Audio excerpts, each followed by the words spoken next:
humbled and happy. A man who is covering being and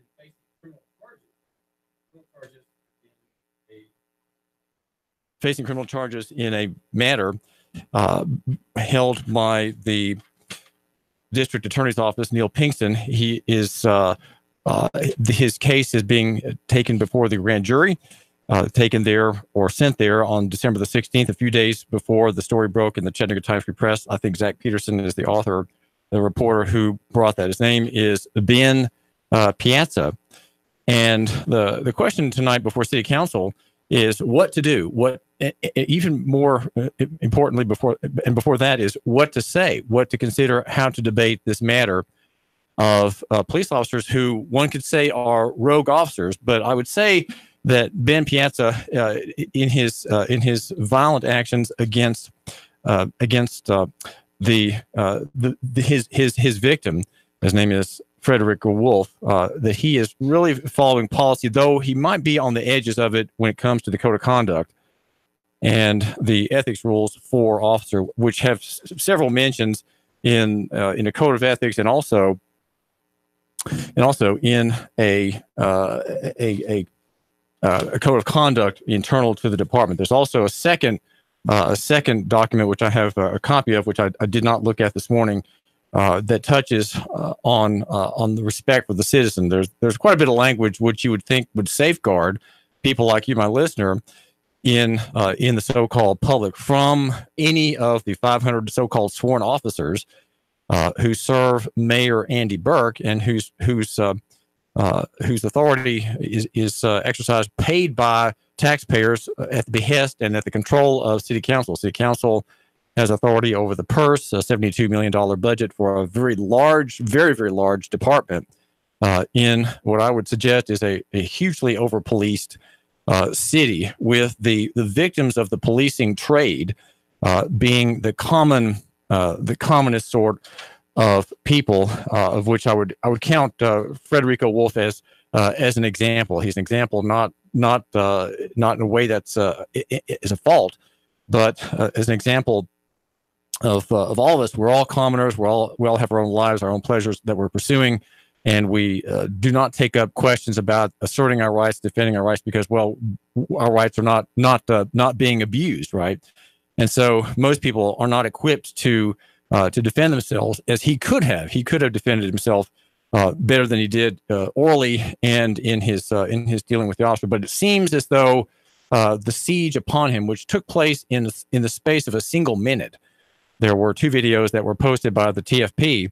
One from the body cam, I believe, of the officer in question, Benjamin Piazza, who's 34 years old.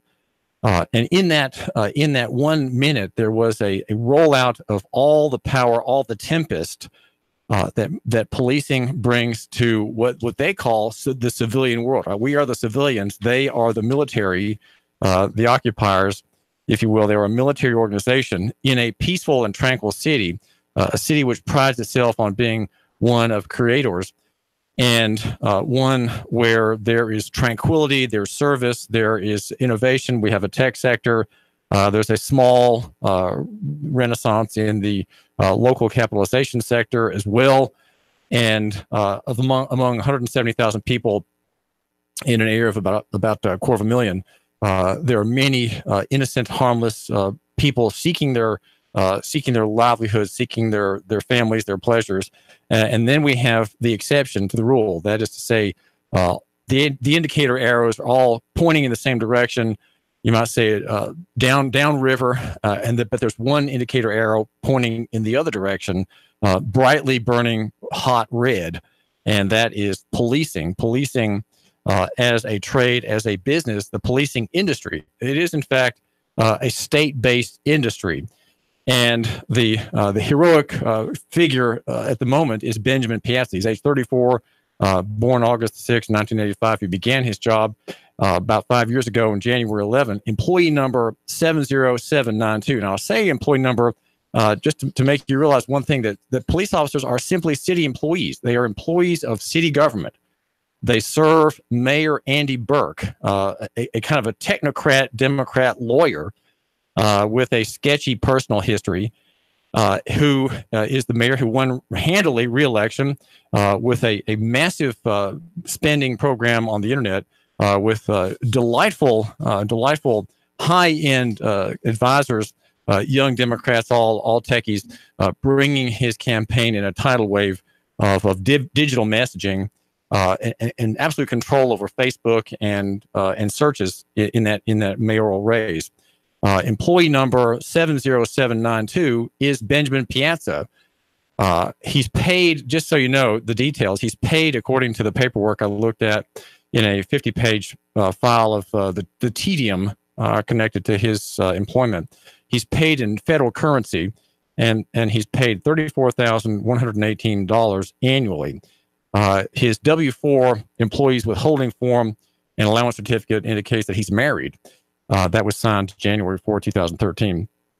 He has a social security number, which means he is part of the federal franchise. You could say it's a kind of a risk pool where people who enter that system become effectively a kind of federal property. They become they have their lives for their own use and their own pleasure, but they're the ownership of that life is in many ways the Department of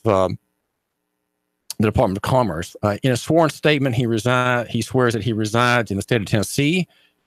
He checks the form that says he's white, and he says in another form that he's never been convicted of a criminal offense. My name is David Toulis, and we are hoping that City Council holds the mayor, the technocrat mayor, whose operation in the field of politics is always seemingly outside of moral questions, outside of questions of right and wrong, good and evil.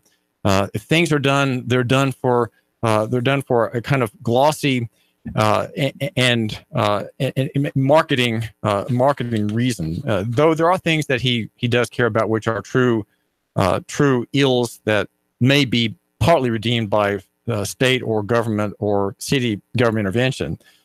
He seems largely to be absent from the areas where there's the most pain, and that would be among African Americans, that would be among the poor, and that would be, I would suggest, also among those who are the most vulnerable to the social engineering program, which is policing. Policing is a form of social engineering. And if you look at the arrest report at Chattanooga.com or the Right to Know pages of the Times Free Press, you'll see that those arrested and taken before the magistrate, some of them, I guess they all have to be at some point taken before the magistrate, put into the county jail, the state certified award-winning hellhole downtown. They are of the most common type people, and many of them, because of the necessity to have the system full and the necessity of being overbooked, right? It's good that the system is overbooked and that there's just too much work to do because people are so bad, so wicked, so evil. Our machinery just can't keep up. Malignancy in Tennessee culture is so great. We've just got to tread harder and get all those cases sent up to the grand jury. That is to say that the poor and the degraded, often these are people who are marginally on the margin financially. They don't have savings. They live paycheck to paycheck. If that, they're sometimes on the border of homelessness. They live in cheap hotels. Many live in cars, and those are the ones who end up being arrested. You can look in their faces, and if you look, I don't believe in how can I say? I don't believe that people are destined for any particular circumstance or fate, but many of them, you can tell, have hard lives. Their faces in their mugshots tell of not just a momentary agony of being held there by the officer in front of a blank wall with lines on it. Their lives are deeply and longly in pain and suffering and poverty. Poverty of means, perhaps, poverty of spirit, perhaps, as well. And on March 10, this young city employee, 34 years old, went boldly and violated not just the rights of this man to be free from illegal and unlawful search and seizure, but the right to be free from a beating. And you know what? I was thinking, I was thinking just the other day. Yeah, you want the number? 800-8949. That's 800-8949 if you're in Red Bank. 800-8949 to call David Toulis. Let me know what your situation is. Let me know what your problem is. Is there something that I haven't covered that I really need to get to? Is there a point that needs to be made in this story or any other story that needs to be aired? Do not hesitate to call. You report in really in a lot of ways. You report, and the world decides. Benjamin Piazza has, as I indicated, has a very colorful background. He spent much of his youth in the food industry, and he's a graduate from a Benedictine military school. And I think about that, a Roman Catholic military school that has from the Benedict. I didn't have time to look into my J.H. Mel-Daubigny history of the Reformation to find out where the Benedictines, what role they played in the war against the Reformation. But they did. The Catholic orders were dead set, starting with the Jesuits, against the Reformation and against the discovery of the Bible. They were not happy about that. And And so what I could find out in brief about this organization where he spent 4 years, it's Roman Catholic. It's a Roman Catholic military school. So he has the man who charged this innocent, terrified motorist, this traveler by car on Lee Highway on March the 10th, about 3:30 in the morning, has a military Roman Catholic background. This is it's a college preparatory school which forms and educates young men from diverse backgrounds and supports a deeper commitment to their faith. Not quite clear what is referred to there, but probably Roman Catholicism. Prepares them for life through a quality academic program, and it was founded in 1874 by two Benedictine monks who came to Savannah from Europe by way of St. Vincent Monastery in Pennsylvania. Bishop William Gross is one, and he sought to educate and convert the recently emancipated blacks. Okay, here's an interest by this order here in the United States in African Americans, in accordance with the directives of the council at Baltimore and the Catholic bishops. True to the bishop's commitment, it occurred soon after the monks' arrival. Now, later, there was an effort to have a monastery project that lasted 9 years, but it failed because the Benedictines, according to the website, could not attract nor support enough blacks in their enterprise. Upon returning to Savannah, the monks served Sacred Heart Church under the aegis of Belmont Abbey. About the 1950s, it became a tradition among Savannah's Catholic families for sons to attend the alma mater of their fathers and grandfathers. Now, this young man who works for the Chattanooga Police Department is married. Okay, he's a married man, and how is it that a man who who covets the love of a wife, may have in view children in the future, could fall upon an innocent man in a car and beat him, and absolutely beat this man with his fists? That many, at least 10 blows put upon him, according to two videos that are public matters of public record. Now, the question for Chattanooga City Council tonight is, what are we going to do about this? Well, I think before they need to think about what they're going to do, they need to say, what are we going to say about this? Because there's the City Council has this incredible lethargy. It is a body of men and women. There are two women, Demetrius Coonrod, new on the council, and Dr. Carol Burrs, who's an attorney. She has a doctor of jurisprudence on it. A body of people who do not deliberate. They do not deliberate, it seems, on really anything. There are some zoning questions. There sometimes is permit for Airbnb. And then there's never really much discussion or any question about purchases, but there's always a purchasing report where a contract has to be let by one part of the city administration or another. And yes, we'll agree to, $400,000 or $25,000 for this or that. And that's not deliberation. That is called administration. City Council of Chattanooga administers the business of the city, but does not deliberate on it and does not really have a view, which I would call a poetic and imaginative view of what the city is and what the city should be. There should be in that evening on Tuesday, not just a discussion following public comment, which there is very rare, but there should be a discussion among the members about what to do regarding Mayor Andy Burke and his police department, which is, you could call it a runaway police department, but it is a department which is violating the law on several points. And I'm your host here, David Toulis, an investigative reporter, as it turns out, who tells the city what the law is, because the city, though it has the payroll services, Phil Nobble, the city attorney, does not seem to know what the law is. Now, I'm thinking about here the transportation statute, which is which we look at a great deal, and about which you can find the limits of at Nuganomics.com, our chief sponsor. The city does not seem to mind what happens to the people at the hands of the mayor. We are in another police outbreak. I call them police outbreaks because they are so scandalous. And the funny thing is, they are not dealt with. They're not closed. There's no closure. How is it that we don't have closure on the Benjamin Dessalines case? How is it we don't have closure on the Desmond Logan case? Both one accused of rape in published reports, the other accused of a sexual assault in published reports and affidavits reported on by the Times Free Press. And there are numerous other cases that simply are, I would say, a terror to the people. They are a terror to the people. Now, the city fathers, if we want to call them that, do understand that that their officers, whom they pay by taxation, should not ever be a terror. They should be always respectful.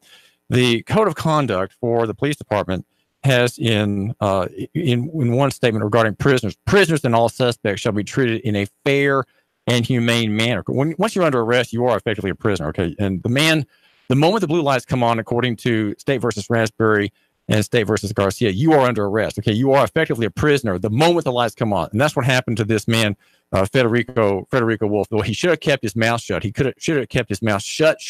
Do not speak to cops. Do not answer questions is the rule. Do not answer questions. The burden of proof is entirely on them, and everything you say can will be used against you. That's Miranda. Apparently, he wasn't Mirandized, according to the written report, done, by the way, scandalously in all capital letters. I mean, the scandals just seem not to end with city government, right? All capital letter report. Why would anyone want to type a document in all capital letters? Just forgive me that. That momentary editorial lapse there. Prisoners and suspects shall not be humiliated, ridiculed, taunted, or embarrassed. Okay, so if you have a transportation stop under the commercial statute, Ben, first of all, you got to have authority for that. And number two, and you don't, according to Transportation Administrative Notice as of February 20. And number two, prisoners and suspects shall not be humiliated, ridiculed, taunted, or embarrassed. Now, let me ask you this. Is using your knuckles on the face of this man covered by any one of those terms? Let me just ask you, is it possible that humiliated might cover that use of your knuckles, sir? Is it possible, sir, that ridiculed might cover that? No, probably not. What about taunted? No, probably not. What about embarrassed? Well, if you're on the ground, if you're on the floor, you've done everything the cop says, and he's beating you, are you embarrassed? That's very embarrassing. That is very embarrassing. And that violates the code of conduct. That's ADM 16. That's ADM-16, the code of conduct rules of the Chattanooga Police Department, signed by Fred Fletcher. The date on that is 2015. So it's a 4-year-old document. I do not know if it's been updated yet. I'll have to ask the city. Unbecoming conduct is another provision. Employees shall conduct themselves at all times in such a manner as to reflect favorably on the department.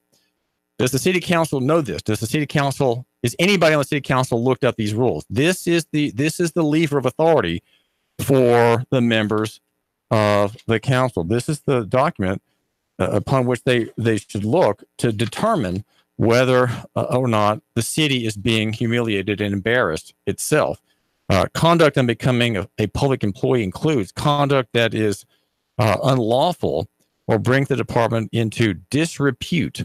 Is there disrepute at the Chattanooga City Police Department? I wonder. And that is a provision of the rules of conduct. And there's one more that I will mention out of that document, and that is courtesy. Department employees shall treat all members of the public, quote, with due courtesy and respect. And when they're asked for their name and badge number, they have to give it with courtesy and respect. That's just not happening here. And guess what? I'm sick and tired of it. What about you? 3, 2, 1. Chattanooga Radio. Digital FM 95.3 HD4. 92.7 FM's news now. Big trouble in Cleveland as the Tennessee Comptroller's Office says a former clerk misused funds to buy at least $5,000 worth of handbags and other goods. The Comptroller's Office is calling it an 8-month spending spree. The clerk's name was not released, but that individual was fired in May of last year. 2 of the people arrested during the Women's March on Saturday say that they're transgender, and that was not considered when they were put in jail. One of the individuals, who goes by Reverend Elena Cobb, said the Sheriff's Office did not respect their gender identity. The Sheriff's Office is looking into the matter. Chattanooga police revealed they arrested a carjacking suspect on Saturday. 2 victims told the cops that 2 men ran up to them with guns, demanded their money, their valuables, and their car, then made off in the victim's vehicle. Brandon Cannon and another suspect arrested. Russell Stroud, Nooga Radio News Talk 92.7 Action News now. The Tennessee Valley's News Talk Leader. News Talk Leader. Nooga Radio, 92.7 FM. By now, you'd normally hear a kicker intro bed and me telling you why you need to buy a car or truck. This is not that ad. I want to share with you the great experience that we've had at Z Motors. When Nooga Radio was looking for a Hummer, I went to Z Motors. They have over 100 vehicles on the lot, and Phil was happy to spend all the time necessary with me, point me in the right direction. If you're looking for a Jeep Wrangler, hey, you'll find more Jeep Wranglers there than anywhere in Chattanooga.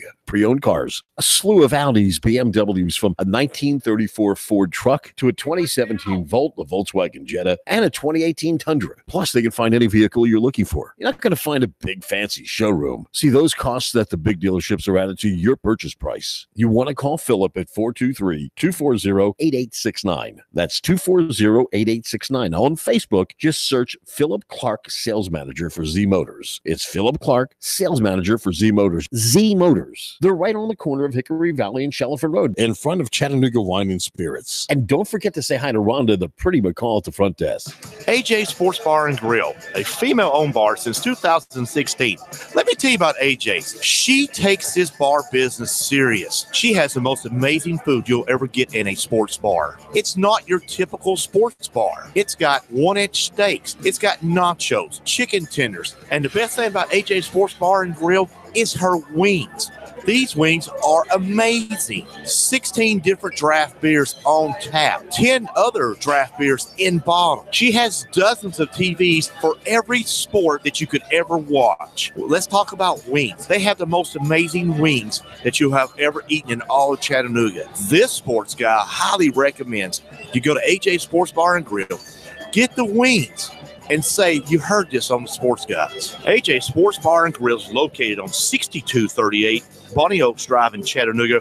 Their phone number is 423-485-9080, and ask for AJ. If an uncertain economy and runaway stock market is making you think twice about how and where to invest, you may need some professional help. Talk to a local husband and wife team who have seen it all. Ron and Christy Adams with One Family Financial. The Adams have helped clients navigate through bull markets, bear markets, recessions, bubbles, and booms, and they have the experience to put your assets to work for you while minimizing risk. Find out how Ron and Christy can keep you on track for a long, happy, worry-free retirement. 423-710-2009 or go to onefamilyfinancial.com.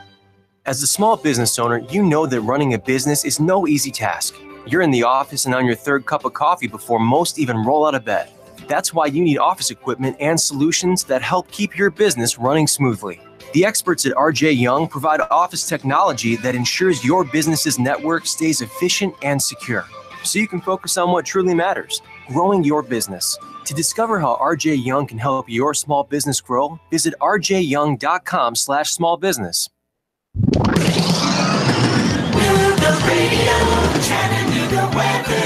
Expect some more clouds, a little breezy, but not as cold out there through your evening hours tonight. Those clouds will thicken. Some late showers, but lows only 40 to 42 for Wednesday, a wet day. On the mild side, but areas of rain will push through highs into the lower 50s. Colder again for Thursday and Friday. Looking to buy or sell a home? Real Living Southern Realty provides real answers and customized marketing solutions. Serving the entire tri-state area, and check rlsouthernrealty.com for more. And I'm Storm Team 12 Chief Meteorologist Matt Report. The radio 92.7. Now, the smartest guy with a bow tie in Chattanooga, Tennessee, David Toulis.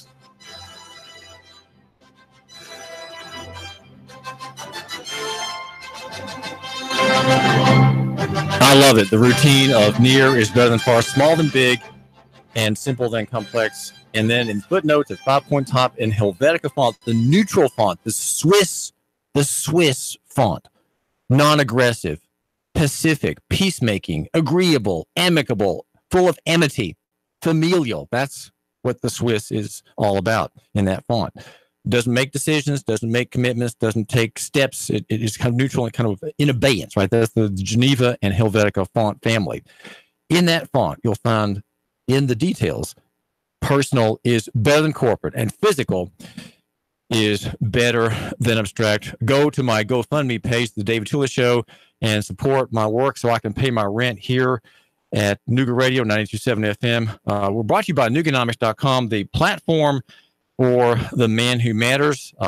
And we are glad that Ben Piazza got his credentials in high school from the Benedictine Military School, a Roman Catholic school. And he is the man who beat a black citizen, a white man who beat a black citizen in pieces in an arrest outside the scope of the law. Now, that's another detail, that the man who knows what's going on is fully aware of the idea of traveling under notice and answering no questions. That is my position, I would say. However, if you meet a loaded Piazza with cheese, meat, steel, and knuckles, you may just have to give in at the moment and fight the matter in court, because Piazza had no authority to stop him, even though he may have been speeding at 12 miles an hour over the posted limit. As Carol Burr says, she is an attorney on city council.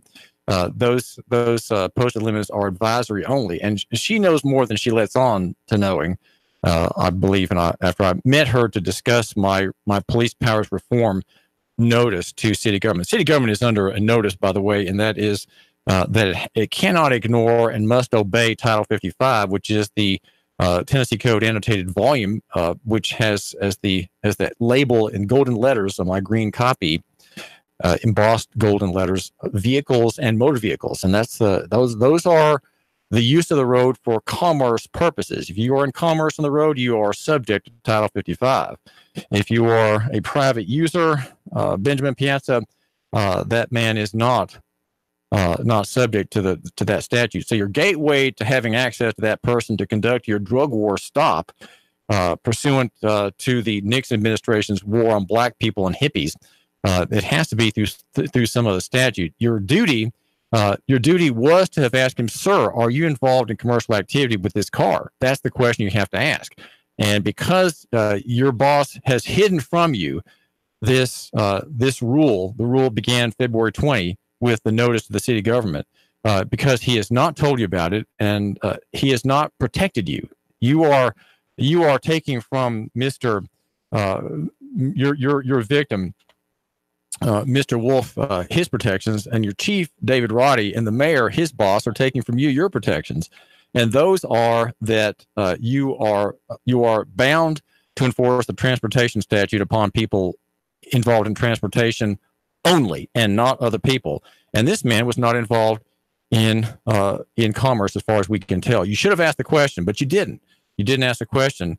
And so if Robin Flores is worth anything as an attorney, he will bring this up.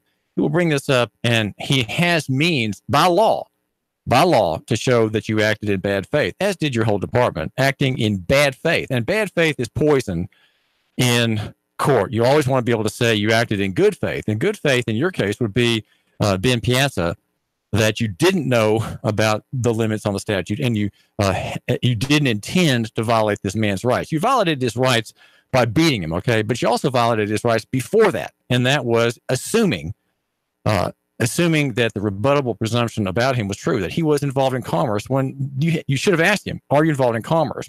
Because if you were, you would have had authority under that title to ask him other questions about his license, etc., and conducted your traffic stop through that title. But you didn't. And so you used the gateway to him through the lowered standard of probable cause, which is Title 55, got your access to your victim. And not only did you search him and threaten him and bully him, and now you're criminally charging this man. You're criminally charging him, an innocent man with a bit of plant life in his car. And you're making hell for his life. His life is hell thanks to you. Not just the beating. I mean, the beating is intensely painful for a moment or two, but that's over with, aside from the embarrassment and humiliation and the pain and the suffering, aside from that. But now you've ground his life up for months, for 10 months. He's been waiting for something for 10 months. As you're waiting for the clock to tick out, the clock of the statute of limitations, which is his 1 year to sue and have a look at your nice carpet, to have a look at your chest of drawers that you inherited from your great grandmother, the German immigrant that you have in your living room, to take a look at your nice car, Mr. Piazza, and your wife. What is she going to say about this? What does your wife talk with you about, Ben? What does she talk with you about? Has she seen your courageous actions on the video? What about your children? Do you have children? Have they had a chance to look at their dad at work? I wonder. Now, let me ask you, my listener, what should I do? How should I cover these stories? Should we do an open records request every week on Ben Piazza? Is that what I should do? I think maybe that's what I should do.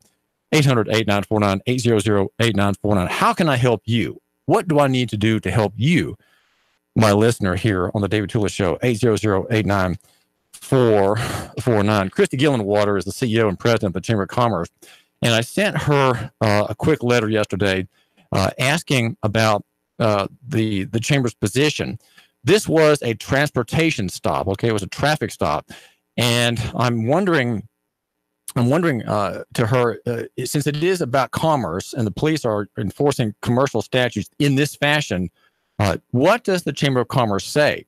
If you're a Chamber of Commerce member, maybe it's something you could do on my behalf. Ask Christy Gillenwater, the CEO, about this. Does the chamber take umbrage? Does the chamber want to defend the marketplace here on the question of the commercial transportation statute being, first of all, imposed on someone who is evidently not involved in transportation, and then is being beaten? Is this good for business? What is the aura of the free market in Chattanooga? I wonder. Christy Gillenwater of the Chamber of Commerce. Well, I didn't get an answer yesterday. And I, in a way, I'm not really expecting one. I do ask these questions for a response. It's not just for show that I ask an inquiry, but I think it's a question that needs to be brought up. You know, if you are representing the city, then can we find out more about how we can be a better city? The Chamber of Commerce is a hugely influential group, and if this hasn't come to its attention as a business, as a commercial and a free market and a market-oriented city, in a transportation hub city, then I'm not sure. Well, I just have questions. I ask also a question of Elisa Mizal, the ephemeral PR person, the media manager over at the police department.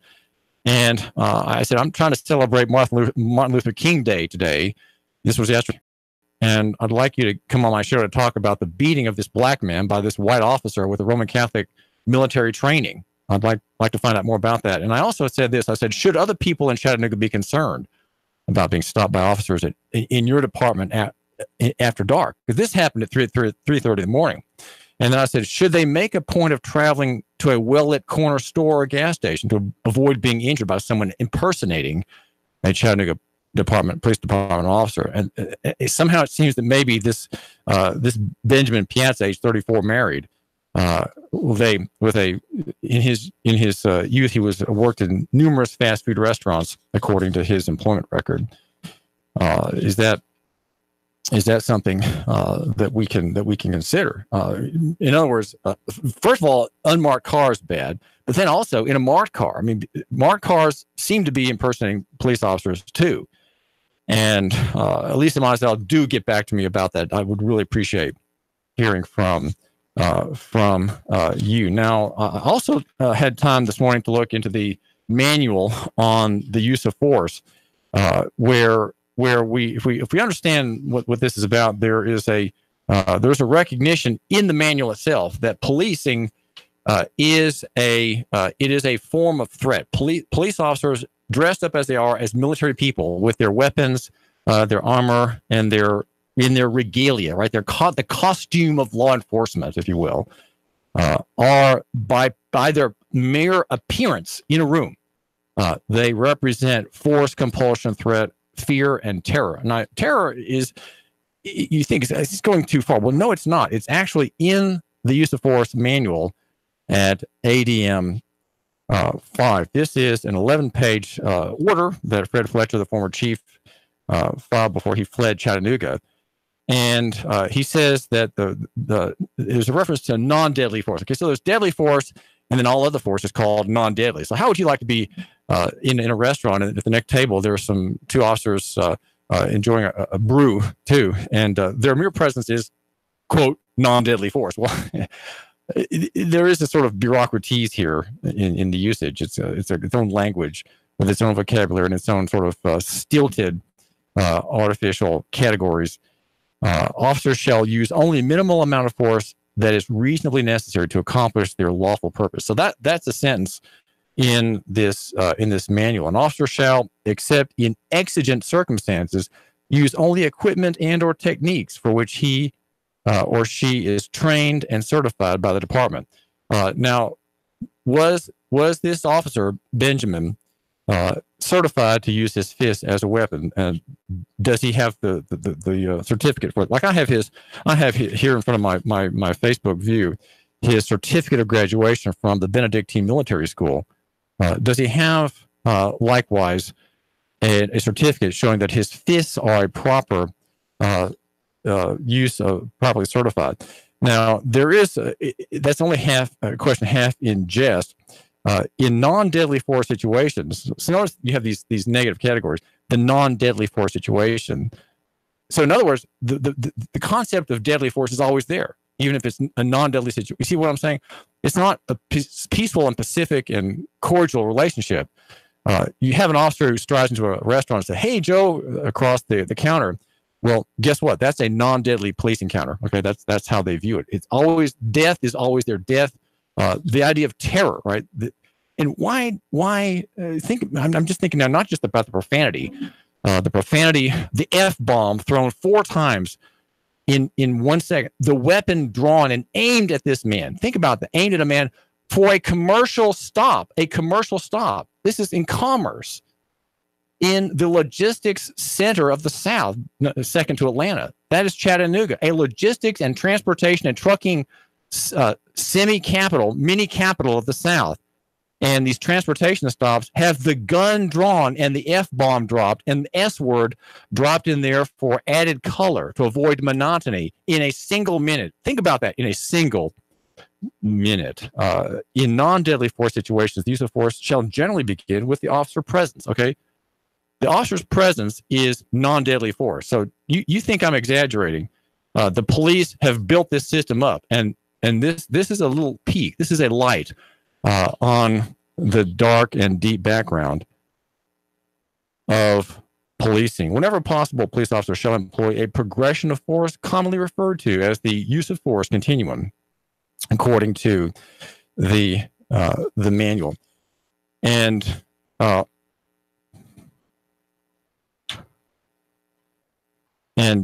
first step, his very presence, okay, threat and terror. His very presence is psychological intimidation. Okay, that's that in the continuum.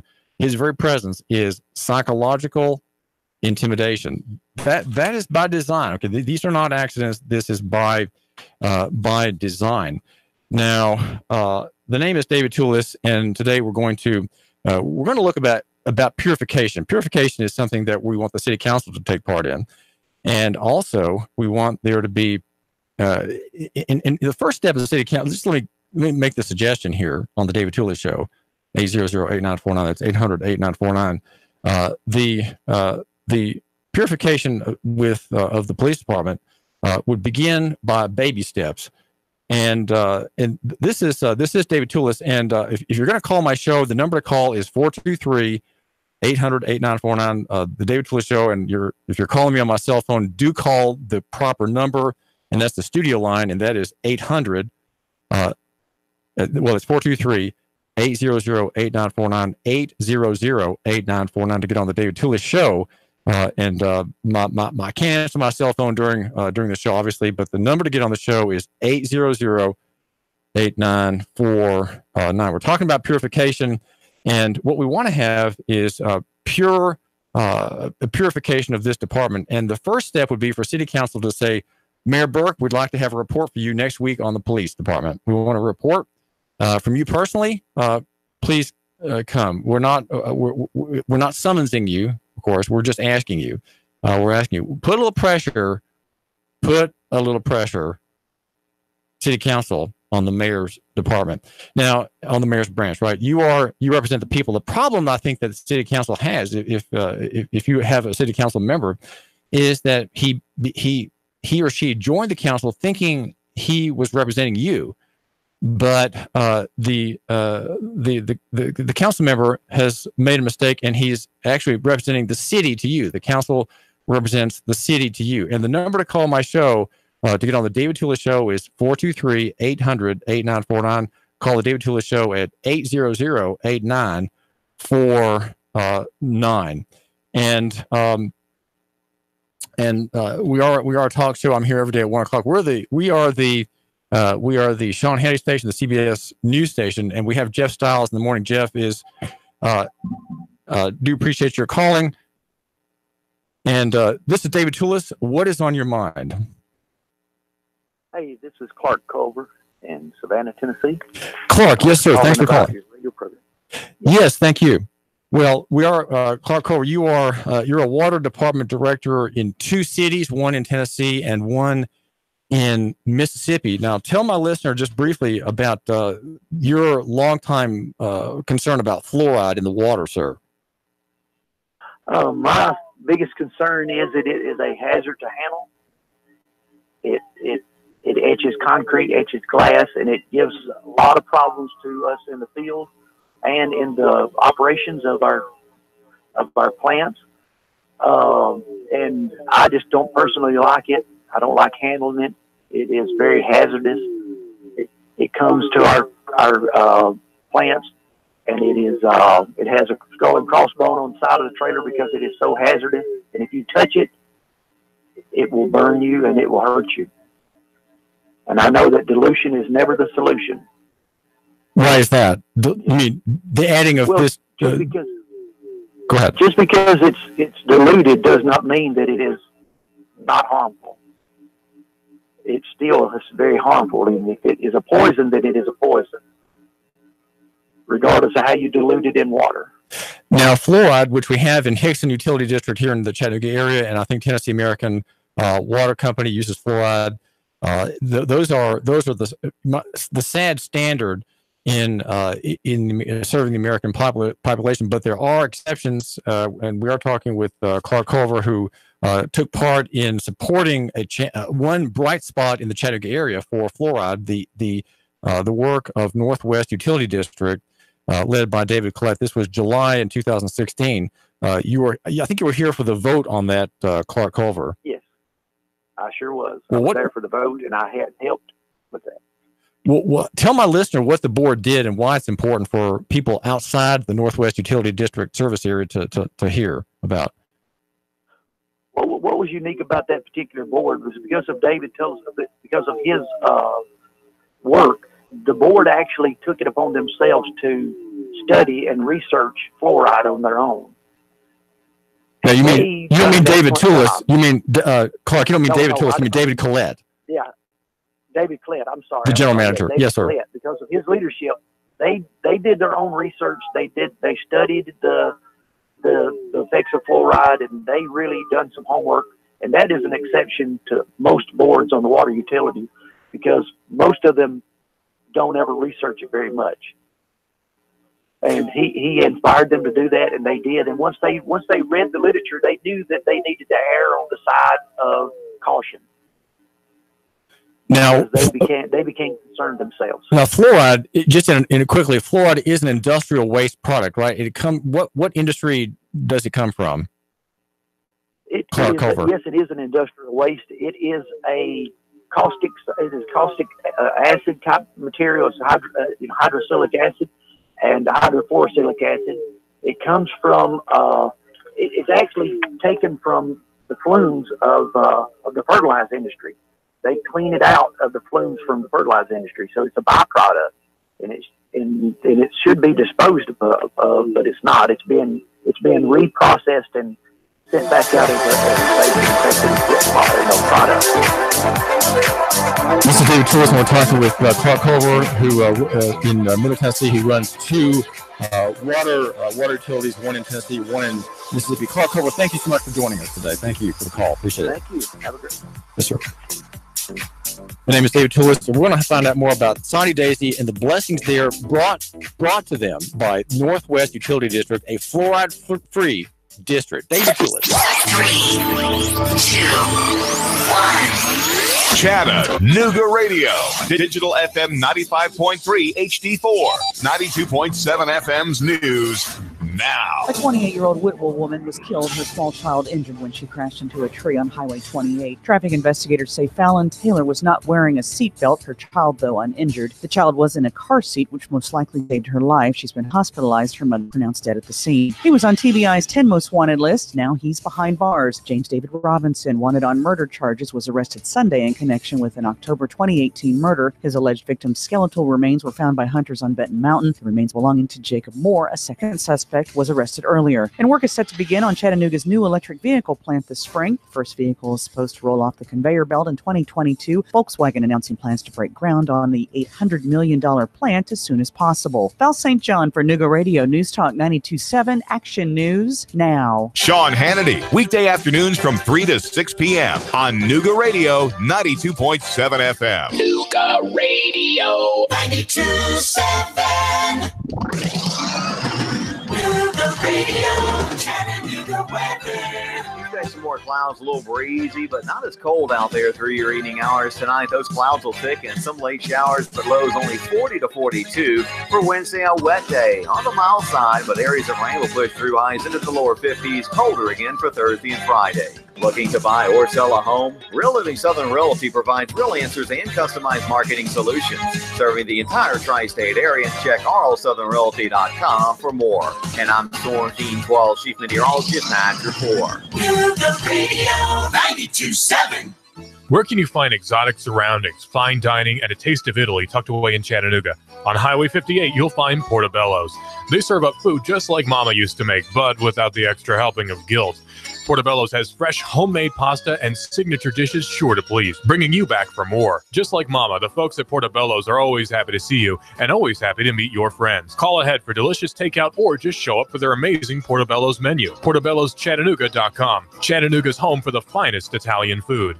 Oh, it can happen to anyone. Flat tire, overheated engine, or just a clackety-clack, and now you're on the side of the road. No worries, because Doug Yates Towing and Recovery is there 24 hours a day for you. That's right, 24-hour-a-day emergency roadside assistance. And you don't have to accept who your insurance company or your road assistance provider sends you. At Doug Yates Towing and Recovery, we want you off the road as safely and soon as possible. So they'll be there in a jiffy. Doug Yates Towing and Recovery with 24-hour emergency roadside service. Call 800-407-2371. That's 800-407-2371. Online, yatesrecord.com. That's yateswrecker.com. On Facebook at Doug Yates Towing and Recovery LLC. Doug Yates Towing and Recovery. We don't want your arms and legs, just your toes. Doug Yates Towing and Recovery is a Nooga Radio 92.7 First Responder Friday sponsor. To our first responders, Doug Yates Towing and Recovery says thank you. $25 goes by quickly these days, and 25 cents still just a quarter. 25 is the years of experience Schultz & Associates puts behind filing your tax return quickly, correctly, and electronically.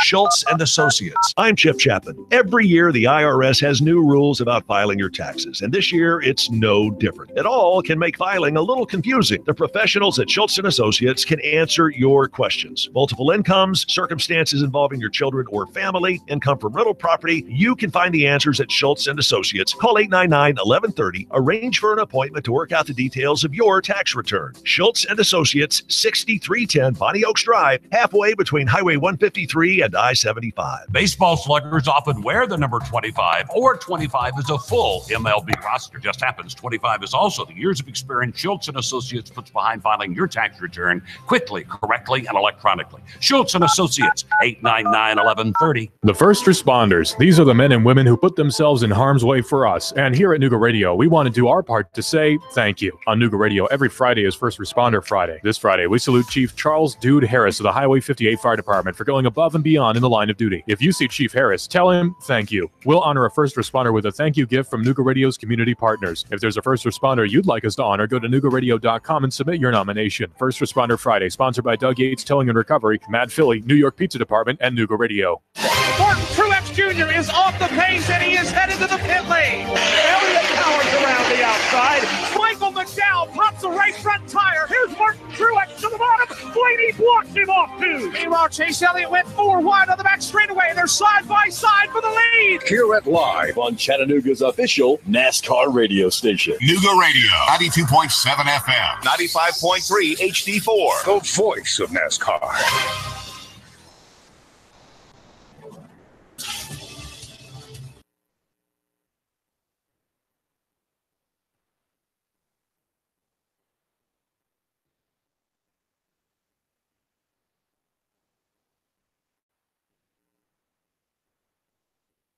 Next, CBS News, David Toulis. This is CBS News on the Hour, sponsored by ZipRecruiter. I'm Jim Shanovey. The week-long teacher walkout in the nation's second-largest school system appears to be at an end. Steve Futterman reports from Los Angeles. 1 week after the strike began, a tentative agreement. L.A. Mayor Eric Garcetti was a key player in bringing the two sides together. It's time for a new day in public education in Los Angeles. That new day begins now. The agreement addresses a number of key issues: increased wages, lower class size. Teacher Union President Alex Caputo-Pearl. We expect it will be approved because it's a great agreement, and that will signal that we will all be back at school tomorrow where teachers and educators want to be with their students. The teachers will vote on the agreement later today. Steve Futterman, CBS News, Los Angeles. The president's latest proposal for ending the federal government shutdown may be dead on arrival in the House, but Senate Leader Mitch McConnell says his chamber will consider it, border wall funding and all. The opportunity to end all this is staring us right in the face. That's why we'll vote on this legislation on the Senate floor this week. CBS's Major Garrett. What you really have is the striking of legislative poses. What does that mean? That means here are the things we have to offer that satisfy our political perspective and our political ideology. And because those two ideologies, Republican and Democrat, don't agree, they're striking poses, not making deals. And until we get to the making deal phase of this, the shutdown will continue. And the shutdown now in day 32. The Supreme Court has voted 5-4 to allow the military's restrictions on service by transgenders to take effect, at least while court challenges continue. CBS's Cammie McCormick. The Supreme Court decision lifts nationwide injunctions that had prevented the policy from being implemented. Former Defense Secretary James Mattis had revised the policy to ban the service of transgender people who seek or have undergone gender transition steps and some others. A statement from the Pentagon today said its policy is not a ban on all service by transgender persons.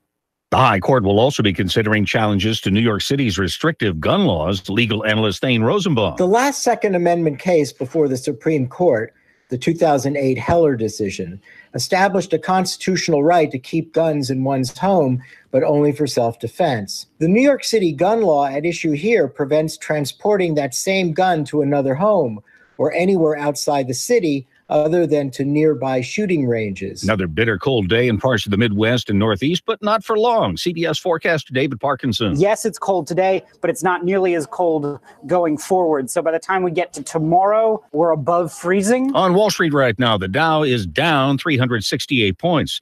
This is CBS News. ZipRecruiter, the smartest way to hire. ZipRecruiter's technology finds qualified candidates for businesses of all sizes. Try it for free at ZipRecruiter.com/free. It either is or it isn't. When it comes down to it, that's all that really matters when choosing a certified pre-owned Mercedes-Benz. It's either certified by Mercedes-Benz factory-trained technicians or it isn't. It's either backed by an unlimited mileage warranty for up to 5 years or it isn't. It's absolute confidence in 30,000 precision parts, or it isn't. The Mercedes-Benz Certified Pre-Owned Sales Event, now through February 28th, only at your authorized Mercedes-Benz dealer. Come in today and we'll help cover your first month's payment. Offer available through Mercedes-Benz Financial Services. There are those who settle for nothing less. For them, the choice is simple. It's either up to Mercedes-Benz standards, or it isn't. It's flawlessly maintained, or it isn't. It's either Mercedes-Benz Certified Pre-Owned, or it isn't. See your authorized Mercedes-Benz dealer for complete details and limitations on credit towards your first month's payment and certified pre-owned warranties. Remember when chickens came in two varieties, regular and extra crispy? Vicki Barker reports. Researchers at the Roslin Institute, the same place that gave us Dolly, the first cloned sheep, say the first gene-edited chicks will be hatched later this year. And no, this is not aimed at protecting the birds, but at protecting us. Some of our deadliest viruses have migrated from birds to humans. The idea is to create a living buffer zone, potentially preventing a replay of the flu pandemic that killed around 50 million people a century ago. Vicki Barker, CBS News. A group of scientists has developed a periodic table which includes 90 natural elements that are commonly used in today's electronics and as a result are in increasingly short supply. 30 of the 90 are used in mobile phones. The elements are color-coded, much like they are in the regular periodic table, but in this case, the color responds to their likelihood of running out. Jim Sheneby, CBS News. 3, 2, 1. Chattanooga Radio, Digital FM 95.3 HD4, 92.7 FM's news now. Big trouble in Cleveland as the Tennessee Comptroller's Office says a former clerk misused funds to buy at least $5,000 worth of handbags and other goods. The Comptroller's Office is calling it an 8-month spending spree. The clerk's name was not released, but that individual was fired in May of last year. 2 of the people arrested during the Women's March on Saturday say that they're transgender, and that was not considered when they were put in jail. One of the individuals, who goes by Reverend Elena Cobb, said the sheriff's office did not respect their gender identity. The sheriff's office is looking into the matter. Chattanooga police revealed they arrested a carjacking suspect on Saturday. 2 victims told the cops that 2 men ran up to them with guns, demanded their money, their valuables, and their car, then made off in the victim's vehicle. Brandon Cannon and another suspect arrested. Russell Stroud, Nooga Radio News Talk 92.7 Action News now.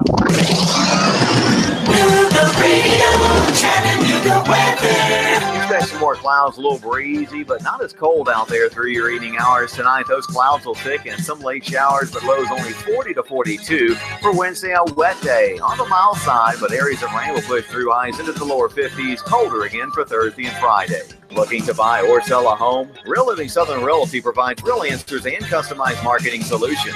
Serving the entire tri-state area, check rlsouthernrealty.com for more. And I'm Storm Team 12 Chief Meteorologist Matt Report. Nooga Radio 92.7. MLS 2239. We will beat any national mortgage company's rate.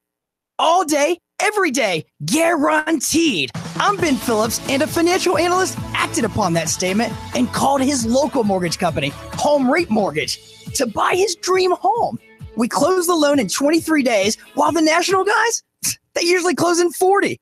Home Rate Mortgage is your local mortgage company in Tennessee. Again, Home Rate Mortgage will give you the best rate all day, every day, guaranteed. So let this story be your story and call Home Rate Mortgage today. 805-9100. and there's no cost and no obligation. So why wouldn't you call 805-9100 or homeratemortgage.com? Turn a house into a home rate mortgage.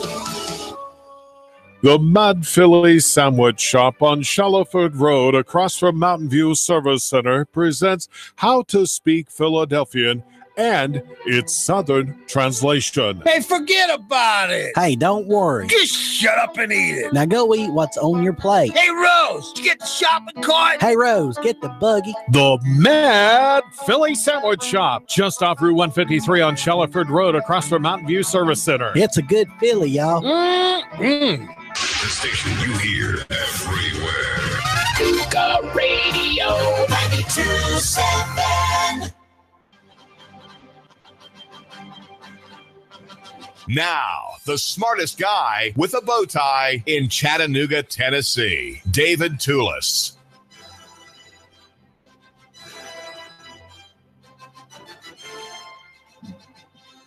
Make sure you view my story today at Nuganomics.com. It has a headline, which I think is not bad. A loaded Piazza cheese, meat, steel, and knuckles about the Ben Piazza beating of a man in March, and the unfolding story there. We sure appreciate the press digging that story out. Zach Peterson of the Times Free Press got that, and we always say is bravo, bravo. We want there to be law and order, and we want there to be submission to all statutes. And I would always say, you, my listener, you should obey every law that applies to you. Every law that has you as a subject is one to which you should offer obedience in good faith and in good cheer and in goodwill. But if there is a process or a statute or a law that's not being properly applied to you, well, then you have a duty to say no. And I would say, to get the spelling right, it's not O-N, it's N-O. The consonant is in front of the vowel, not the other way around. Most people just think that they have to get on, and what they need to be doing is saying N-O. Now, the name is David Toulis, and the number is 800-8949. That's 800-8949. We heard a moment ago from a longtime operator of water treatment plants. His name is Clark Culver, and he says that he tells me that fluoride is a waste product from the agricultural fertilizer industry. And why do we have that in the water system in Hickson? Why do we have that in water systems from Tennessee American across Chattanooga? Last year, actually 2017, there was a flap in Hickson brought about by a local activist to get Greg Butler at the Hickson Utility District to stop fluoridation. But Greg, who probably knows better, was sat upon by his board, including a noted political figure in the Haslam administration, the head of his employment bureau, whose name is Rebecca Hunter, who's on that board, and she agreed with the policy of not changing out, as did a nearby district led by David Collett. Now, David Collett was new at the time, but we're going to hear what happened to this, and this is a very exciting lococentric story here in the Chattanooga area. David Collett is the general manager of Northwest Utility District. And prior to July, there was in that district, which serves mostly rural customers, but also Saudi Daisy, I guess the big town, the big burg in North Hamilton, it serves customers there. Until something happened in July 2016, there was fluoride in the water. And this is David Toulis, and the number is 800-8949. If you're concerned about fluoride in your water, do call 800-8949. And I suggest you love your neighbor and buy local. We're brought to you by Nuganomics.com, which is the aggressive and truth-oriented press platform of which I'm the editor. We're also want you to make note of the Sports Guys. The Sports Guys every night right here on 92.7 FM at 6, from 6 to 9, Monday to Friday, with John Christopher or Chris Clanton, my office mate here at the radio station. That's the Sports Guys, a terrific local sports show that goes on into amazing and wonderful detail about the sports world. 6 o'clock every weekday night. That's the Sports Guys right here. And my name is David Toulis. So, David Collett, tell my listener, first of all, how did you brought about a kind of a revolution in practice in North County for my benefit. I'm a customer of your utility, and I want to say I'm very happy to be one. How is it, first of all, that you came to the Chattanooga area? What brought you here to apply for the job there as the manager, David? Sure. I was working with the federal government at the time with USDA Rural Development, which is currently shut down right now. But unfortunately for those folks, and hopefully they'll be back to work pretty soon.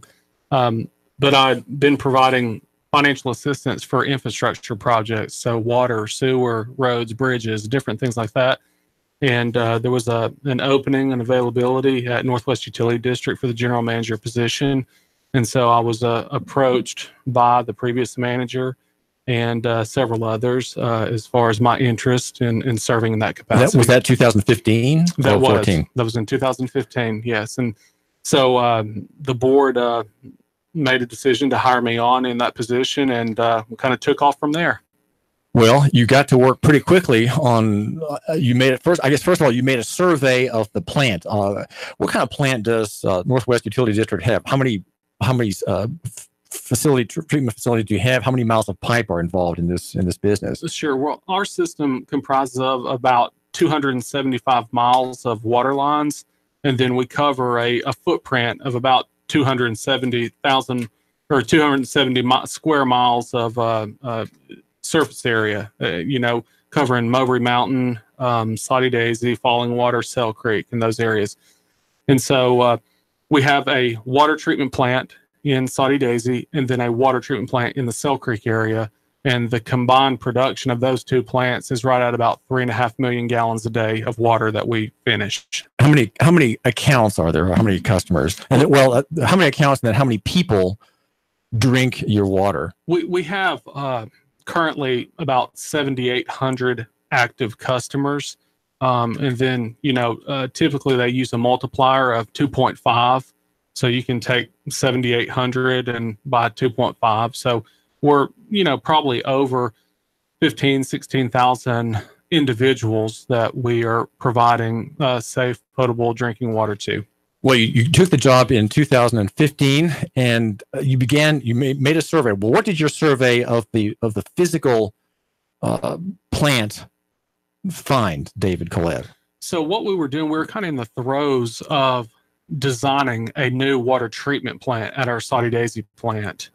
So we were looking at different technologies, different processes for that water treatment plant, and working with our engineers and going through the design process. We took tours of quite a few water treatment plants. We talked to those plant operators about what they liked, what they didn't like with their water plants. And out of those discussions, along with a lot of other conversations, the issue of fluoride kept coming up. And so with that, we started looking at our plant and our existing conditions and the impact that water fluoridation has on treating water. We listened to our operators as well as far as, their thoughts on the issue. When you came into the job, had you already done some reading or had you formed an opinion or regard about fluoride before you hired on, David? No, I really didn't. It was an issue that I was fairly new to. And so as part of the design process, that's where we started kind of digging in and just trying to do diligence on our part, researching various things that we could change, things that we couldn't change, and what we had control over in the design process. And then when, we got a little bit deeper in the discussion of water fluoridation, that's when we really started digging in and researching a lot more. Well, all right. So you determined that you were going to make a proposal, that your board needed to have an idea of what your thoughts were, what your perceptions were, right? And talk about that process, David Collett. Yeah, so it started with conversations and meetings with our plant operators, and then talking to other utilities about water fluoridation.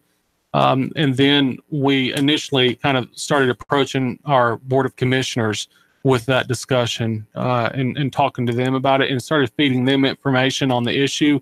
We tried to stay really unbiased on the issue and just present them with facts. We started talking about, at that time, where we got fluoride from, the chemical company, the manufacturer, and how much cost was involved with it, what kinds of problems we had with it, how it affected the plant, how it affected the employees there, their input on it. Well, say something about first of all the employees, and then I want to hear a description, maybe in detail, of the fluoride room in the Saudi Daisy water treatment plant. What were the employees saying, or what were the effects on them of fluoride? Well, as far as what they were saying, they, obviously it's a very caustic chemical. It's very corrosive. It's an acid, and it eats away at anything. So you have to be very careful when handling it and dealing with it. And obviously, the employees, for their safety, they don't like dealing with that. There's a lot of, safety concerns, and it's got to be handled properly.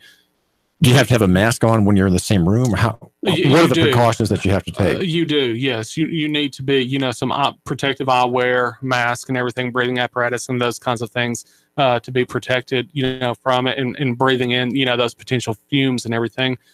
And the fluoride is, it's one of the chemicals that's actually stored by itself. It has its own designated room, and I believe, you could. That room's not active anymore, but it would eat away at the glass, at the metal in the room, just the chemicals, just in the air, not because not because there were drops on those metal surfaces, just in the air. Just in the air. So it was kind of isolated to its own room because of, how volatile that chemical is and everything, and the properties of it. But also, it would eat away at the pipes, the fittings, the valves, the things that it came in direct contact with. So it was a pretty strong chemical. So when the fluoride review was done, you had to come up with some kind of figure as to the cost of this corrosion on your fittings and your pipes. What kind of figure did you come up with? And was it an accurate figure that you gave to the board when in your sort of factual, neutral presentation of the damage? Yeah, and that was one of the things that the board had asked for. They wanted to know what is the costs that are associated with fluoride, and so it was easy to pull out, how much we pay annually for the chemical itself, to purchase it, to add it to the water, and that was around $8,000 a year, and was starting to go up a little bit. But then the damage to the equipment and everything was probably about another $10,000 or so that we were having to replace fittings, parts, valves, various things like that. So it was a ballpark of about $20,000 a year was our budgeted cost for having fluoride. Now, to set the picture for my listener here on the David Cooley Show, is fluoride required? Does the state of Tennessee or does Uncle Sam require that you or your utility, Northwest Utility District, or any other, insert this chemical into the water? No, they pretty much leave it up to each municipality or utility district individually. What they do require is that if you are going to make any kind of change to it, whether you're going to start adding fluoride or stop feeding fluoride, that you notify your customer base. And so it's up to the board, effectively, David Collett. And so you then said, okay, I have to convince the board to stop this program, right? So you were new on the job, and you sort of almost immediately began thinking in terms of getting the facts together on fluoride, the cost, with the new plant in view, right? And we want to have a new plant without this cost attached. Yeah, I wouldn't say that I began to try to convince the board. What I did was I started providing them, I saw a potential for us being able to work around that with the design process of our water treatment plant. So I started providing them with facts, with the costs, with what it was, where we got it, the impacts, the pros and cons of it, and then obviously the big debate on the issue, to make them aware that, this is a topic that is for some folks, it's a sensitive topic of discussion. So that's where we started. It wasn't really convincing anyone on it. It was providing them with the information, and then wanting them essentially to kind of consider this to make a decision on cease water fluoridation.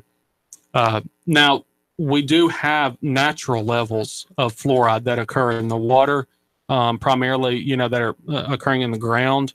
But what we were discussing is actually ceasing adding water, hydrofluorosilicic acid into the water. Well, since that happened in July, there was a vote. Since that happened, have there been any complaints of people who somehow are angry that it's been removed and they have to do fluoridation on their own by toothpaste or tablet? We have had probably, I would say, 2 people that I can think of in the past over 2 years that have actually come out and disagreed with the board decisions on that. We've probably had more individuals that have either come into the area from another state, from another county, or a neighboring utility that have been supportive of the board's decision to cease water fluoridation. Yeah, Bill McGriff is on the board. He said, I have read the reports, pros and cons. He said, I've seen firsthand what the fluoric acid does to pipes, the concrete. It was a hard decision, but I thought, weighing both sides, that it's better not to add something that could be destructive. We're told in small amounts it's not destructive, but I just thought it's better to err on the side of safety.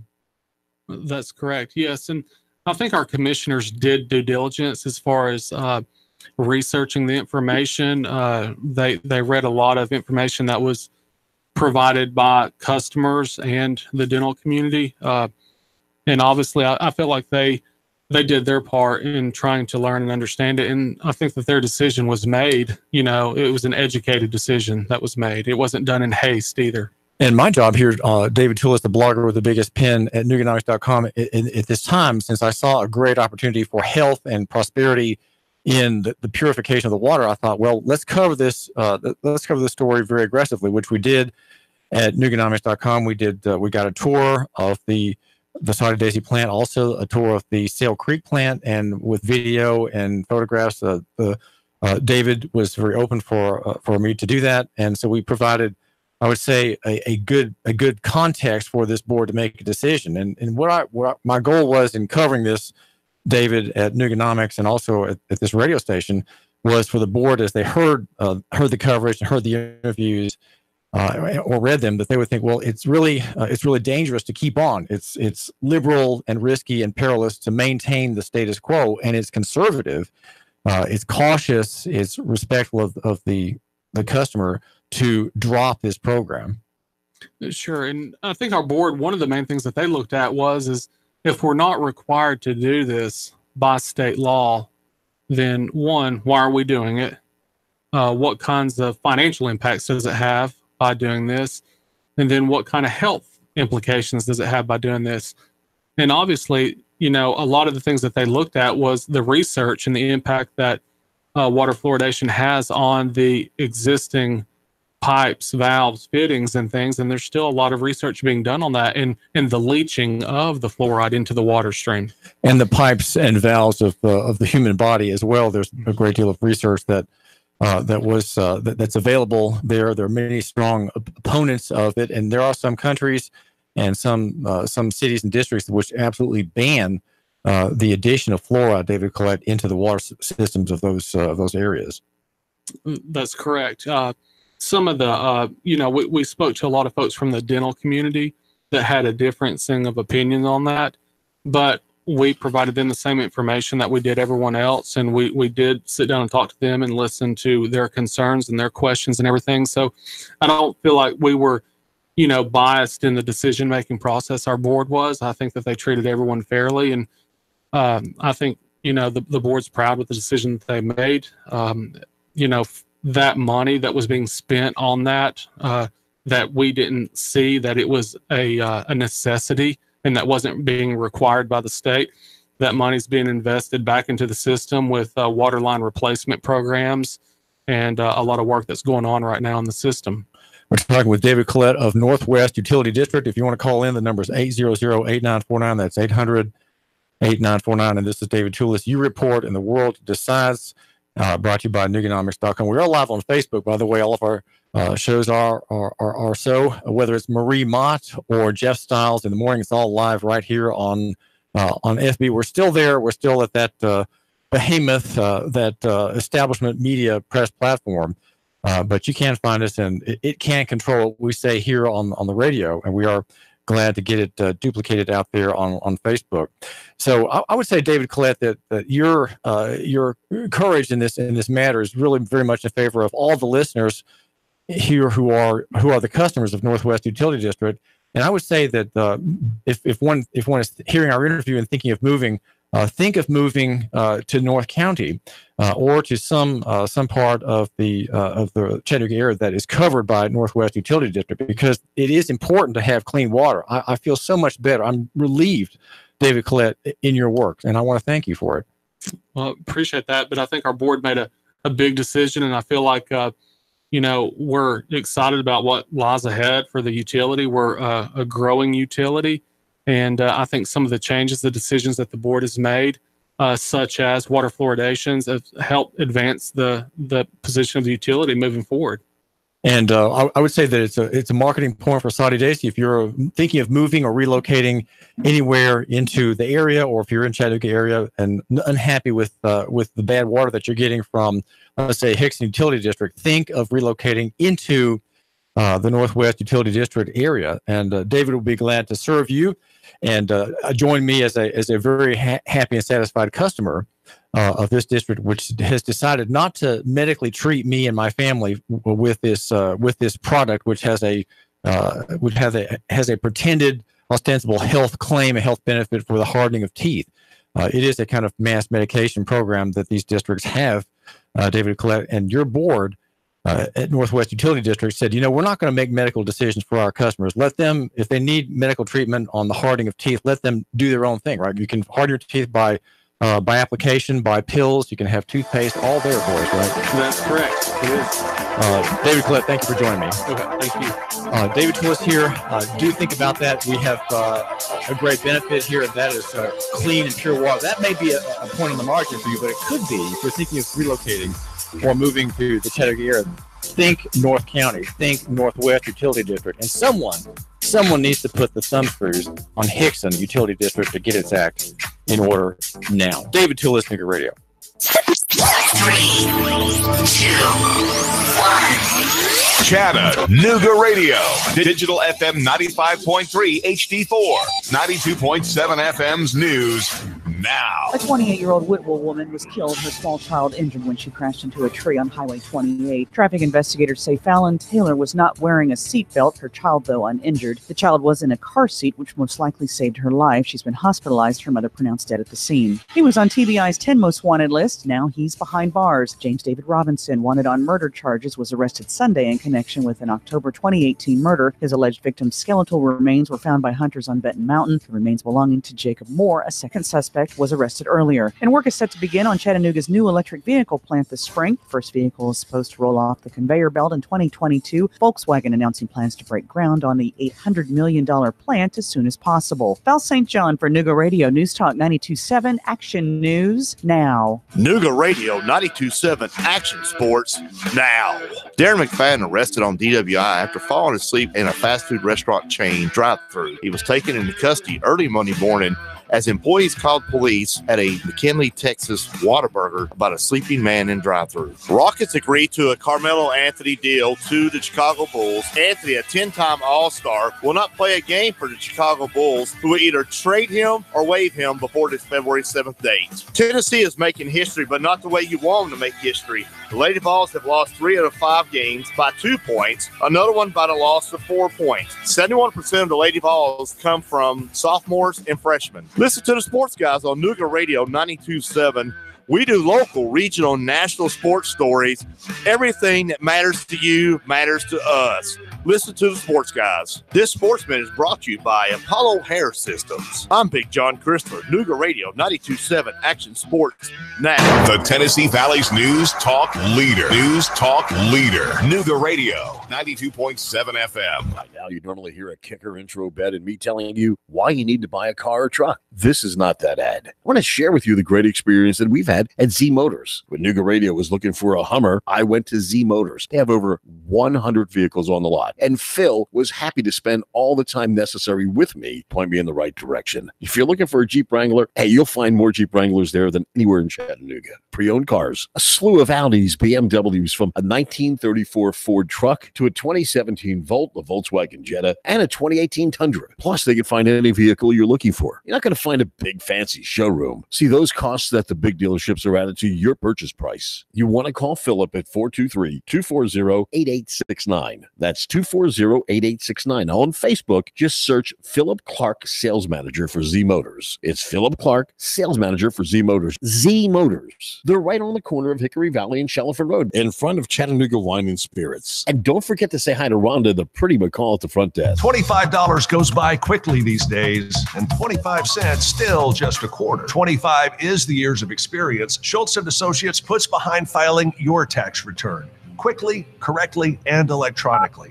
Schultz & Associates. I'm Chip Chapman. Every year, the IRS has new rules about filing your taxes, and this year, it's no different. It all can make filing a little confusing. The professionals at Schultz & Associates can answer your questions. Multiple incomes, circumstances involving your children or family, income from rental property. You can find the answers at Schultz & Associates. Call 899-1130. Arrange for an appointment to work out the details of your tax return. Schultz & Associates, 6310 Bonnie Oaks Drive, halfway between Highway 153 and I-75. Baseball sluggers often wear the number 25, or 25 is a full MLB roster. Just happens 25 is also the years of experience Schultz & Associates puts behind filing your tax return quickly, correctly, and electronically. Schultz & Associates, 899-1130. If an uncertain economy and runaway stock market is making you think twice about how and where to invest, you may need some professional help. Talk to a local husband and wife team who have seen it all. Ron and Christy Adams with One Family Financial. The Adams have helped clients navigate through bull markets, bear markets, recessions, bubbles, and booms. And they have the experience to put your assets to work for you while minimizing risks. Find out how Ron and Christy can keep you on track for a long, happy, worry-free retirement. 423-710-2009 or go to onefamilyfinancial.com. As a small business owner, you know that running a business is no easy task. You're in the office and on your third cup of coffee before most even roll out of bed. That's why you need office equipment and solutions that help keep your business running smoothly. The experts at RJ Young provide office technology that ensures your business's network stays efficient and secure, so you can focus on what truly matters, growing your business. To discover how RJ Young can help your small business grow, visit rjyoung.com/smallbusiness. Nooga Radio 92.7 Action Sports now.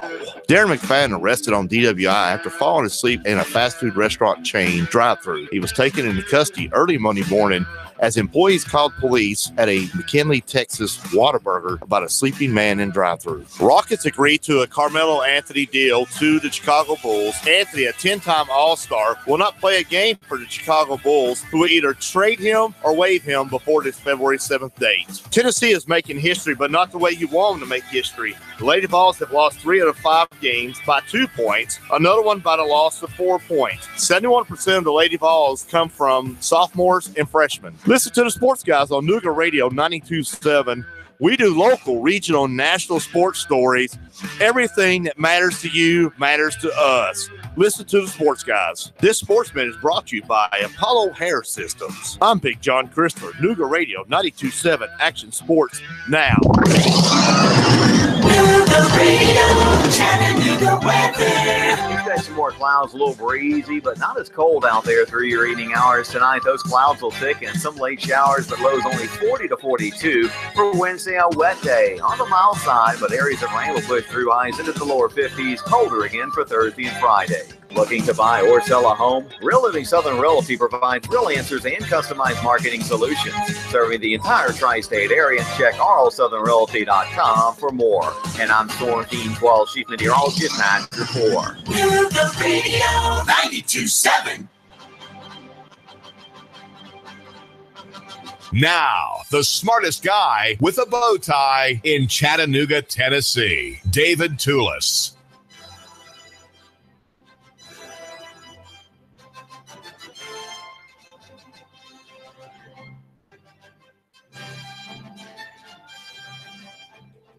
David Toulis. We are brought to you by Nuganomics.com. Make sure you tune in to the Sports Guys every evening at 6 o'clock. The Sports Guys with John Christopher Clanton, Chris Clanton, and a host of others every Monday through Friday. That's the Sports Guys at 6 o'clock.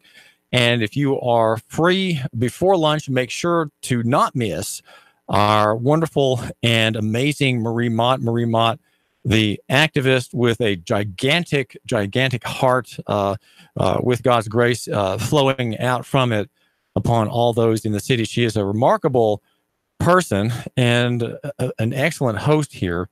at 92.7 with a bird's eye view of Chattanooga and all the doings among the great and the small, the rich and the poor, the weak, and of course the powerful.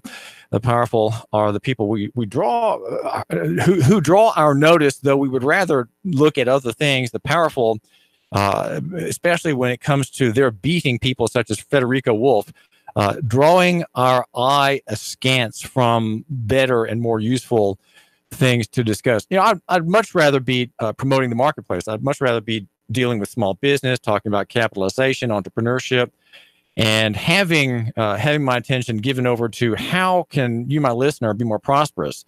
That is, after all, what I do. I describe what I do here as a marketplace show. But sad to say that too much time is given over to what you could call politics. Now, politics is a moral issue. Law and politics are the same, and law is a moral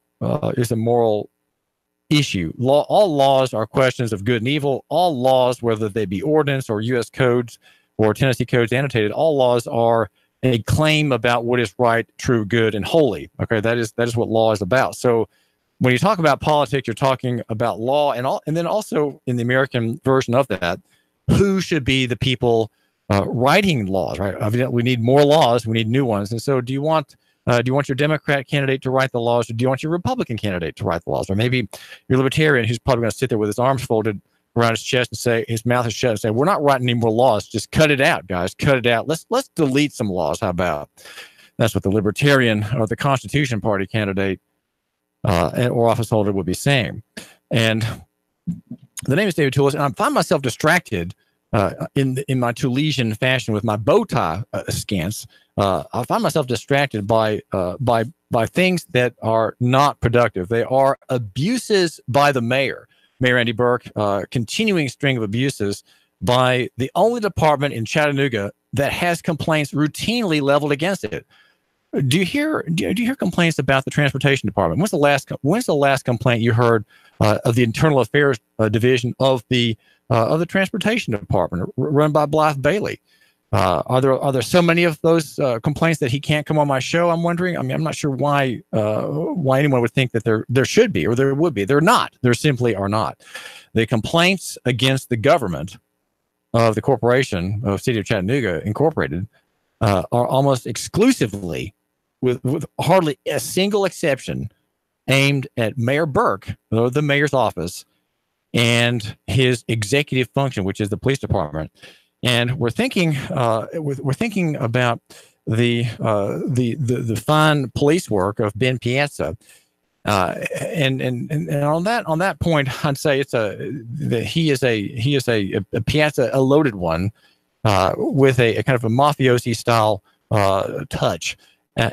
Cheese, meat, steel, and knuckles. So the knuckles applied to the face of Federico Wolf, who is owned by the cop. I mean, this is the black man is a bag of potatoes, right? That is the proprietary claim by the police function. The professionalized civil service police function, of course, they're unionized, as against the marketplace and against entrepreneurship, capitalism, family, marriage, productivity, and liberty. That is the contrast. Police are, by definition, they are to be a terror to the lower classes, the terror to the poor, and as they see them, Negroes are. And the police view of black people is under the appellation that is even less favorable than Negroes. I can say Negroes, I guess, today because there is the report by the Tennessee University State University professor regarding the Negro removal in Chattanooga. That is, again, a scandalous title for a report about the sociology and the economy of Chattanooga, which is pushing African American and black people out of the center of the city to the outer realms. The encounter of the state-based ownership society, right? You are owned by the state. You are presumptively guilty. You are a bag of potatoes or a turd in the road. That is what you are. When it comes to the 60-second flash that we have in the video, posted first by the TFP on Friday, The officer says, "Hold on, give me a second. I'm going to pull this person out of the car." And when I read that quote, heard that quote from this courageous Benedictine military school trained monkish background former fast food worker who is 34 years old, married, works in the police department. I thought of Avery Gray. Avery Gray in June of last year pulled from her daughter pulled from a car waiting in front of the courts building, the jail building downtown, and by Officer Wright, whose name whose name we have not heard anything about. And I'm wondering, is Officer Wright under investigation? And how long do these investigations go? How a year, 2 years? How long is an officer kept in suspense as to what his superior is going to say about his extra legal antics? And they're going to pull this person out of the car. Turning now to the man in the car, he says, "Get out of the car. Put your hands up and get out of the car. Get the F out of the car and get your hands up." His gun is drawn. Now, this is a traffic stop. Okay, it's under Title 55. It is a transportation stop. It is a commercial stop, and it has nothing to do with private users. Okay, these are vehicles for hire. That title is usable only against vehicles for hire who have an infraction. Now, the infraction is the speeding law, which applies, of course, to commercial users. But that is get the F out of the car and get your hands up. His hands are up. He's facing the officer. He's terrified. He's a man terrified by the slave catcher. Put your hands up. Put your hands. Now notice the conflicting instructions from the officer. That is done on. They're trained to do this. They're trained to have a volume of commands, many of them contradictory, but that's okay. What it does, it paralyzes you. You can't do any of them at once. Okay, the sequencing is often out of order, and I'm thinking of police executions elsewhere. As I make this note, put your hands up, put your hands on the effing car. These commands are within seconds of each. I mean, there's no break between them, right? There's no pausing. Put your effing hands on top of the car, or I'll beat the S out of you. That's a city employee. Okay, that is a city employee of Chattanooga, and I want to know what Darren Ledford says. I want to know if that is something that Carol Burrs would accept as a proper form of address to a citizen or a citizen of the city, resident of the city, an inhabitant of Tennessee, for this man who's employee number 70792. Okay, we have here city employee number 70792, a man with a social security number who has a verified social security number and who's paid in Federal Reserve notes digitally applied to his account at a bank or credit union, $34,118 a year. That's Benjamin Piazza, age 34, began the job in 2013, January. And why is this happening? Does anybody on city council want to play the video? Can we do that? No, you can't do that because there may be children in the audience. And there may be people in the audience who may be concerned about the violence of the language, the profanity. As they're beating him, they're saying, "Put up your hands." Okay, they're crying this. He's on the ground. There are three cops. One has his knee in his back. Wolf is saying, "Oh God," and then they're saying, "Put your hands behind your back. Put your hands behind your back. I'll tell you when you effing stop." So somehow the claim is you're resisting. You are resisting us, even though there are three of us. You're on the ground. We're beating you, and you're resisting us. How that can happen. How that can happen is simply beyond my imagination. And the treatment of this case by the mayor and by the chief of police are antiseptic. Okay, their hands are so clean and so pure, as it were, that they don't enter into the pain of this. They don't enter into the grossness of it. It is a gross violation. It is inhumanity writ small in a darkened street at 3:30 in the morning. And if it weren't a public event, of course, this would be happening a lot more. But these officers do this even though they know that the camera's running. They do this even though they know the cameras are running. That shows you their courage. That shows you their integrity, as it were. It is a particular kind of blue integrity. I'll admit it. It is a particular kind. But the mayor, he says his goal here is just listen to his quote, okay? And this was from a couple of days ago. The connections that we have built between the CPD and the broader Chattanooga community are invaluable in helping us keep our streets safer. Okay, safety. That's the outcome-based theory. Any misconduct from our officers would harm these connections is unacceptable. Well, he accepts it. He accepts it because he does not make a report. He does not have anything to say about it. He's not vigilant, and he's not militant. A mayor in whose city this occurs should be militant. It's one thing for a gang member to do this to another gang member, right? You crossed into my part of the hood, and I'm going to beat you up to show you that you need to stay on your side of the highway, pal. That's the mayor's. Again, it's a technocratic response. It is a kind of a policy response. There's no heart in it at all. Does the mayor, Andy Burke, who is a man with democratic political aspirations, care about the common man? Does he? Well, maybe. I mean, he might, but his actions and his inactions and his silence suggest he doesn't. I mean, is he giving a true report of his true state of mind and state of heart by his silence on these matters? Is he? Maybe. I mean, it may well be true. Maybe that he is disserving himself, but maybe he's reflecting. Maybe what we're seeing in Mayor Andy Burke is the image is what he really is. I mean, that's a conclusion I'm willing to make. Okay, I'm willing to make that conclusion. But since I tend to be a gracious and forgiving and lenient person, I would say, well, maybe he's misrepresenting himself. Well, then Andy Burke, the mayor, what can you say about this? What do you plan to do? These are your people. They answer to you. What do you plan to do, Mayor Burke? 800-8949. That's 800-8949. And Chief David Roddy also is untouchable. You can't touch Chief Roddy in this matter at all. And the only way he lets you, the listener of his quote, connect with him in his seeming grief about this incident is in a single word in his wordy statement, his sort of procedural statement that came out a couple of days ago. He says, more importantly, we share in the concern it has caused in our community. He mentions, first of all, the video circulating on social media. By the way, you are a member of the press. You do know that, right? You are my friend and ally, my listener.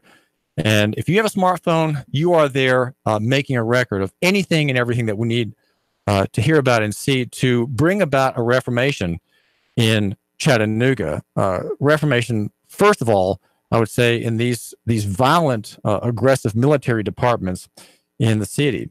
And that is because you report and the world decides. You report with your smartphone, and the world decides because we discuss it, we inveigh against it, we analyze it, and we post it. David Toulis, the blogger with the biggest pen, the smartest guy with a bow tie in Chattanooga. And, the biggest pen is my radio tower. I'm a writer by trade, an editor by trade. I write stories that run into 2,000 or 3,000 words sometimes. And make sure you see my story today. It is at Nuganomics.com, and the headline is "A Loaded Piazza Cheese, Meat, Steel, and Knuckles," about the Frederico Wolf beating. And that's it from Roddy, just the word concern. And everything else is about, due to the fact that charges incurred by the driver are bound over to the grand jury, and so on. This is all for a procedure. Now, why is the man being charged when they're dirty hands in the accuser? The accuser's hands are filthy. They are filthy with violence. They are filthy with blood of this man who apparently may have a broken finger from it. We don't know. We don't know that. But if the accuser is so violent and so lawless, how can any charge stand? How can Neil Pinkston agree to have the grand jury hear this? Should Neil Pinkston say, look, this is a bad case. I'm not prosecuting this case. Okay, I'm not going to have my name attached to prosecuting this man for these petty charges, these petty drug charges. And no, we're not doing that, guys. Neil Pinkston needs to man up to justice, and that he ostensibly claims, and his PR gal with the purple hair claims that he's all about justice. Well, maybe so. And he has done just things. I'm thinking of Hanson Melvin and the grace he showed in that case in 2016. But here, there's filth and corruption and violence, threat of death in the hands of an officer who's violating Title 55. And Neil Pinkston knows this officer is violating Title 55. And I've given Neil Pinkston, the district attorney, the notice too. I put him on notice. And that is part, of course, of the document. If you go to, I'll tell you, just Google transportation administrative notice, and you'll find the actual document. It's the very top find on your search. And it is a national reform project, and it's beginning right here. And it's been 11 months, and Chattanooga has done absolutely nothing to heed it, rebut it, reject it, or obey it. And it's simply a restatement of the statute that has a good result. And what is that good result going to be when it happens? The end of traffic stops in Chattanooga.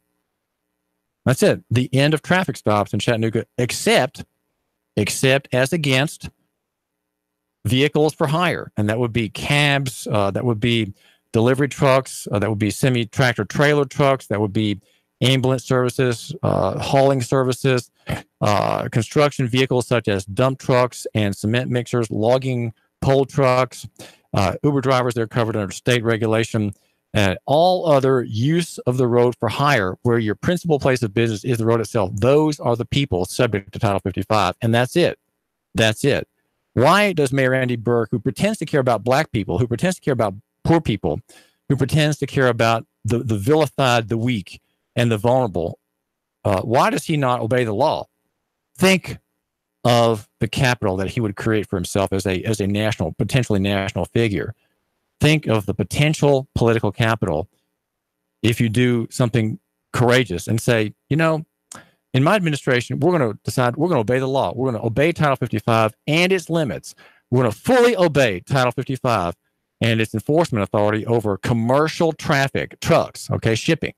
We're going to regulate shipping with my department. In fact, I'm going to cut my department in half, and the part we have that does traffic will be only commercial traffic pursuant to the statute. And I'm doing that even though the high court pretends that the statute covers everybody. I want to do that as a lawyer because I know that the high court has lied to the people. I know that the high court, the justices, and the judges in the appellate court of appeals in Nashville are corrupt, that they have imposed a policy as against the rights of the people. They are forbidding communication by movement of one's person from point A to point B. And I'm not going to go along with that anymore. I'm under notice, so I really have no choice now, but I'm going to do it because it's important. And this is a political statement. I'm making a political statement favoring the rights of the people and favoring the rights of the working man, the people who cannot afford insurance. Do you know that probably more than half the people on the road in Chattanooga and Howland County do not have insurance as required by the mandatory auto insurance statute, which of course applies to commercial users. They don't have it because they can't afford it. And half of black people, half by my survey of black people, do not have a driver's license that is in order. And so when they get stopped, guess what? They're going to be charged. They're going to be arrested. If they have multiple charges like that, they're going to be taken off to jail. They'll have to make bond. Think of ruination of ordinary people who are African-American, who they've already been through slavery. They've already had slavery. And now Mayor Burke is going to allow it to continue at the hand of David Roddy. Is that what's going to happen? The mayor should say, you know, we're going to obey the law. And if the mayor had already put the rule down to the chief of police, we wouldn't have Ben Piazza in a legally vulnerable position, because Ben Piazza in this arrest acted in bad faith. He acted in bad faith. Whether he knew about the notice or not doesn't matter. In law, if you have imputed knowledge, you have knowledge, and he has imputed knowledge about the limits of the statute because I gave it to him through the notice, right? The notice from February 20 on, you have knowledge or imputed knowledge of the statute and you cannot disobey it, which he did. But now Ben Piazza and his wife face personal hazard and personal liability because he acted outside the scope of the law in an oppressive act, violating a man's constitutional rights. And he should have asked the question, sir, are you involved in the for-hire use of this car right now, or are you going somewhere privately? That's the question. That is the reform question that David Toulis at 92.7 FM is proposing. And that's what has to happen to end a long-standing, continuing abuse, occasion for violence through the lower standard of that title. It has to stop. And Mayor Burke needs to take responsibility. He needs to give a full accounting to City Council. Wait, City Council may not be awake and may not really want to handle it. You know, something has to be done. These two branches of our city government, they've got to get together. They've got to solve this problem now. And my name is David Toulis. Next, Sean Hannity. 3, 2, 1. Chattanooga Radio. Digital FM 95.3 HD4. 92.7 FM's news now. Big trouble in Cleveland as the Tennessee Comptroller's Office says a former clerk misused funds to buy at least $5,000 worth of handbags and other goods. The Comptroller's Office is calling it an 8-month spending spree. The clerk's name was not released, but that individual was fired in May of last year. Two of the people arrested during the Women's March on Saturday say that they're transgender and